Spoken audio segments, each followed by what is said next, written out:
The guy with the files, right? You guys know who I'm talking about, might have a connection to the former CEO of Abercrombie who was arrested last year on federal and interstate charges. I'm just a girl, not a lawyer, trying to explain this to you guys in just a girl terms. I'm just a girl, you're just a girl. I'm trying to make this easy to understand because I don't think enough people were talking about it. But everything I'm talking about is public information you can find on the internet. Just a girl, not a lawyer. We're going to be referring to the guy with the files as Jay in this video. If you did not know, Jay essentially helped very wealthy people manage their wealth in private. One of his most prominent clients of all time was billionaire Leslie Wexner. Les Wexner, he's the longtime CEO and founder of L Brands, the retail empire that owned different brands such as Victoria's Secret and Bath & Body Works. So his company is the parent company for a bunch of other brands. He's commonly referred to as the king of retail. When Les hired Jay to manage his money, they became buddy-buddy, like inexplicably close, like inseparable almost. Les had had his same financial advisor since 1982.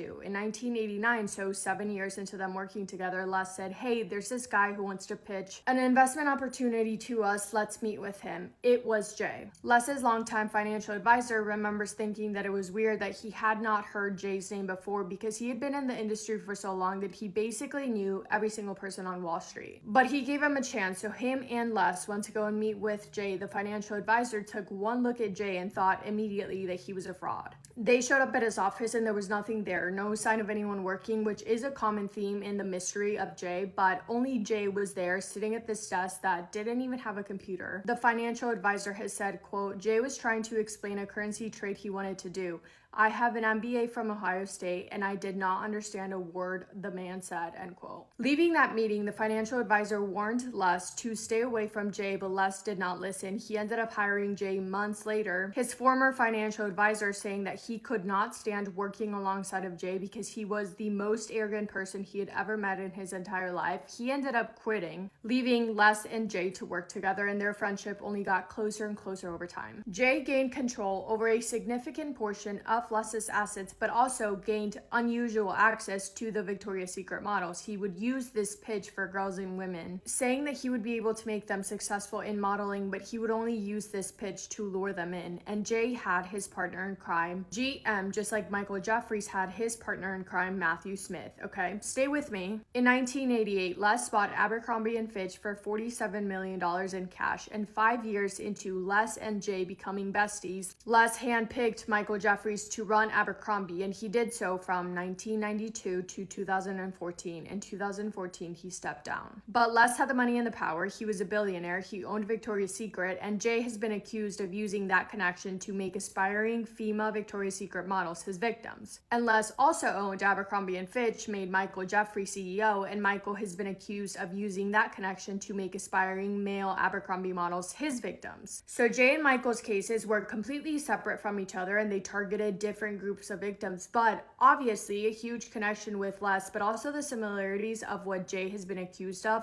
and how he allegedly ran his crimes are so eerily similar to everything that came out about how Michael Jeffries was running his crimes. Again, both had very close friendships with Les, and all I'm going to say is that I would not be surprised if Jay and Michael were also friends. In October of 2024 last year, 80-year-old Michael Jeffries and his partner, 61-year-old Matthew Smith, along with another associate, 71 James Jacobson, were arrested for allegedly recruiting men under the false pretenses of making them Abercrombie models, when in reality what they were doing was putting them through brutal and incredibly disturbing SA. Michael was 80 years old when he was arrested last year, but he was in his late 40s when he was actually the CEO of Abercrombie. So we have Michael Jeffries, he's the former CEO of Abercrombie. Matthew Smith was his partner, also his right-hand man, and James Jacobson was known as the middleman, kind of. The arrest happened because of a lawsuit filed in 2023. 15 men came forward and stated that they were led to believe that they could receive modeling opportunities at Abercrombie if they followed everything that Michael and his partner Matthew would direct them to do. So basically they would say, hey, we can make you an Abercrombie and Fitch model if you do X, Y, and Z, and then they would take the men to recruit them and tell them to do certain things. The allegations state that Michael, Matthew, and James, quote, employed coercive, fraudulent, and deceptive tactics in connection with the recruitment, hiring, transportation, obtaining, maintaining, solicitation, and payment of men to engage in commercial.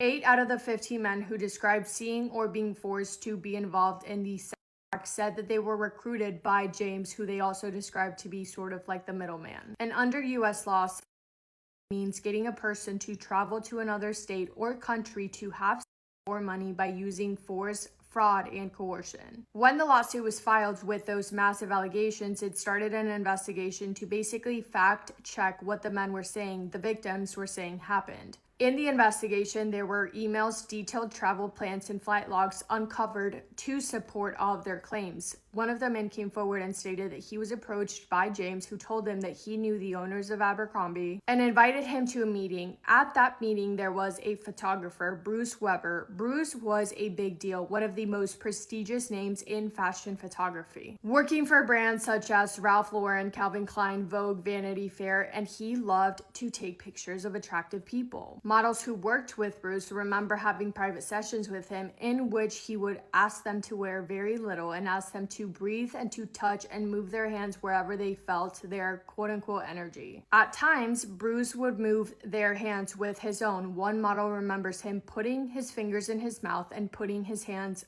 on him down there. Bruce has denied every single SA allegation made against him. But at that meeting, after talking, James suggested that the model let Bruce take pictures of him, and he claimed that James made it very clear to him that unless he let him perform on him, that he would not be meeting with Abercrombie or with Mike Jeffries. And he was told that he had to do it because that was how, quote, everybody got their start, end quote. When describing this, the victim has said that it felt like James was selling fame and the price was compliance. When he did eventually meet with Michael at his house in the Hamptons, the victim said that he was there to talk about his dreams and aspirations of becoming an Abercrombie and Fitch model. And after he got done talking with Michael and Matthew, Michael held something underneath his nose. It was which can cause a strong head rush and disorientation, and then he had sex with him. As far as the other things that were also mentioned in the lawsuit, those allegedly included performing sex on Michael and Matthew and calling them tryouts. That happened only after James found the men, took pictures of them, forwarded the photos to Michael and Matthew to see if they liked the way that they looked. They were also allegedly ordered to wear costumes and use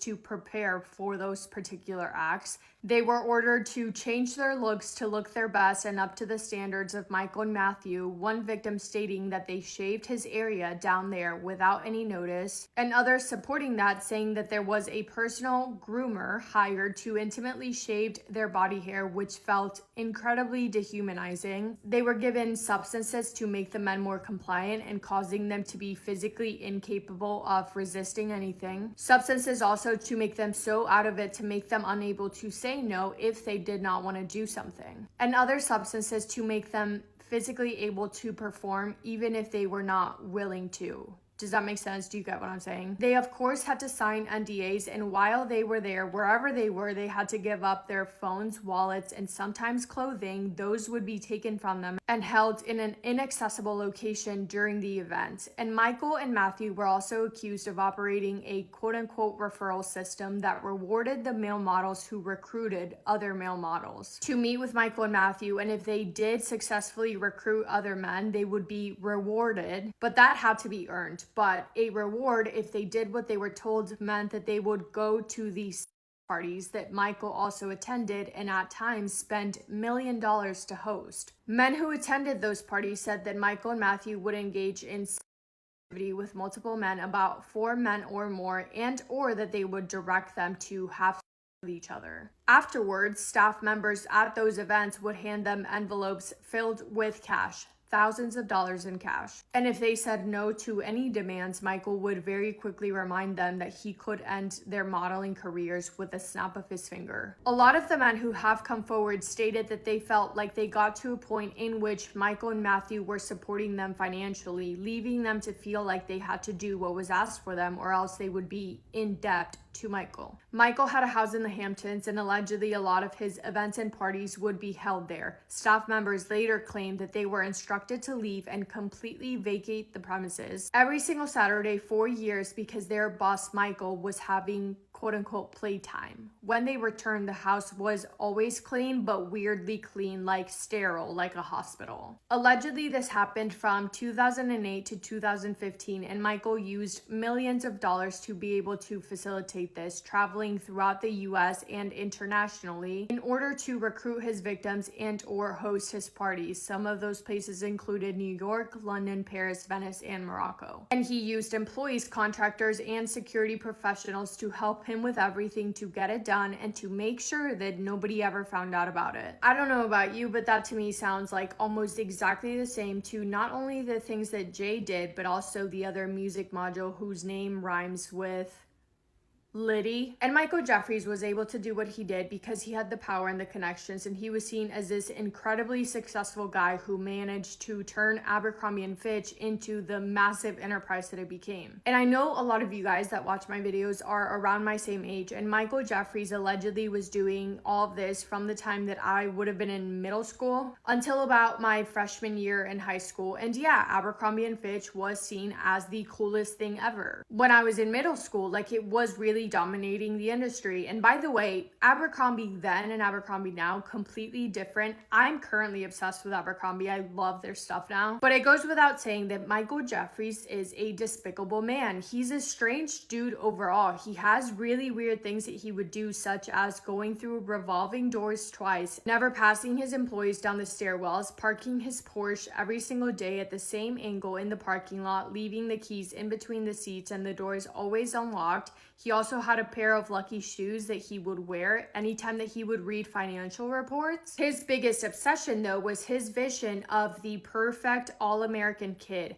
And back then, Michael Jeffries would flat out say that his target market was targeting the cool, popular kids. A psychologist described it as, quote, "They were selling the most popular people in class, the quarterback and the head cheerleader," end quote. And Michael himself said, quote, "We hire good-looking people in our stores because good-looking people attract other good-looking people, and we want to market to cool, good-looking people. We don't want to market to anyone other than that. In every school, there are the cool and popular kids, and there are the not-so-cool kids. Candidly, we go after the cool kids. We go after the attractive all-American kid with a great attitude and a lot of friends. A lot of people don't belong and are close, and they can't belong. Are we exclusionary? Absolutely," end quote. And they absolutely did deliberately leave out certain people or groups. For example, the stores did not sell clothes for women larger than a size US 10. They did for men, but not for women, on purpose. Stores also would not get in trouble by Michael if their numbers or their sales were down, but they would get in trouble if the employees that they hired were not good looking enough. Stores had to pick their 10 most attractive employees, take pictures of them, send them over to corporate, and corporate would approve them and make those 10 people be at the front of the store. A former manager said, quote, "The thinner, more conventionally attractive you were, the closer you were to the front," end quote.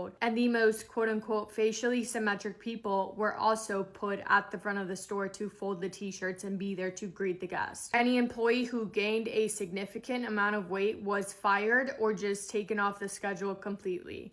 In 2003, when Michael was CEO, Abercrombie faced a lawsuit by several thousand former employees and job applicants who alleged that the company had turned people down from working there because their look was quote-unquote not Abercrombie enough. Abercrombie settled that lawsuit for $40 million, but they never admitted to any wrongdoing. And you can tell that attraction is what he was going for, which is why, even though it's a clothing company, in a lot of the branding and the marketing, the male models were not wearing much of it. And do you guys remember when they would have male models standing outside of the front to greet people? I clearly remember that. And they always had abs, and their abs were always showing. He didn't only use the models for the look that he was going for. Michael went for that entire vibe with the nightclub dark interior with the A&F cologne literally being hosed around and sprayed on every single rack of clothing. Apparently every single hour the employees had to go around spreading the cologne to keep that signature smell potent. The photo shoots of the models and even the photos that were put on the shopping bags, they all had that black and white look to them, featuring partially dressed young people.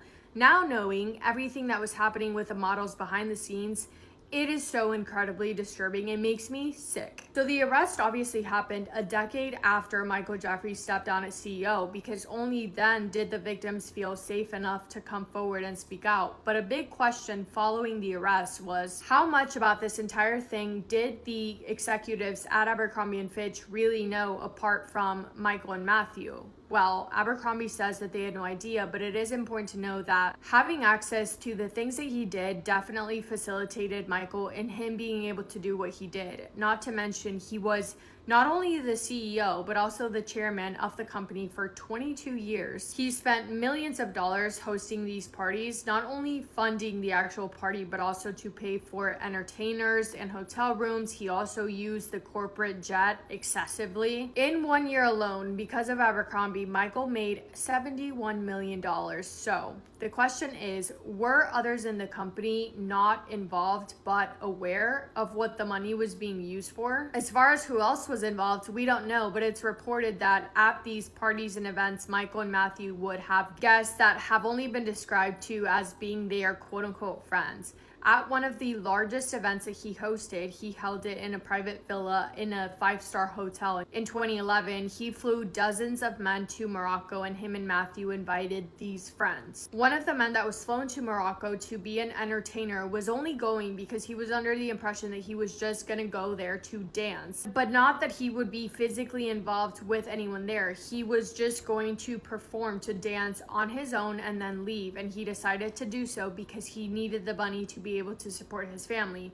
But when he was there, moments into his dance, Michael came on to him. And the next thing he remembers is falling asleep and waking up with something inside of him, leading him to believe that he had been and 80-year-old Michael pleaded not guilty to 16 criminal charges in a New York federal court, and he put up a $110 million bond.